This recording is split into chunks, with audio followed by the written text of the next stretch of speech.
আসসালামু আলাইকুম সবাইকে। কাঁচা আমের শরবত তো অনেকেই খেয়েছেন, কিন্তু এখন তো কাঁচা আমের সিজনও নেই। তো এখন আমি আমড়ার শরবত বানাবো। বাজারে অনেক আমড়া পাওয়া যায় এখন। তো আমার ফ্রিজে জাস্ট 2টাই আমড়া ছিল। তো এখন আমি সুন্দর করে কেটে ধুয়ে নিয়েছি আমড়া, কাঁচামরিচ, ধনেপাতা আর পুদিনা পাতা। এটাকে সুন্দর করে ব্লেন্ড করে তারপরে আমি ছেঁকে একটা গ্লাসে নিয়ে নিব। এখন আমি একটা গ্লাসে আইস কিউব দিয়ে দিব কিছু, আর যে আমরা মিশ্রণটা বানিয়েছি সেটাও দিয়ে দিব। ঠান্ডা পানি দিব কিছুটা।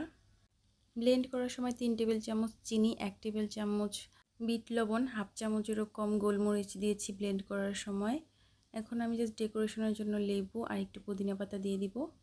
গরমের মধ্যে একটু শরবত না খেলে কি আর হয় বলেন। এই গরমে আপনারাও আমড়ার শরবতটি বাসায় ট্রাই করে একবার হলেও দেখতে পারেন, ভালো লাগবে। অনেকটা কাঁচা আমের শরবতের মতনই লাগবে খেতে। আল্লাহ হাফেজ।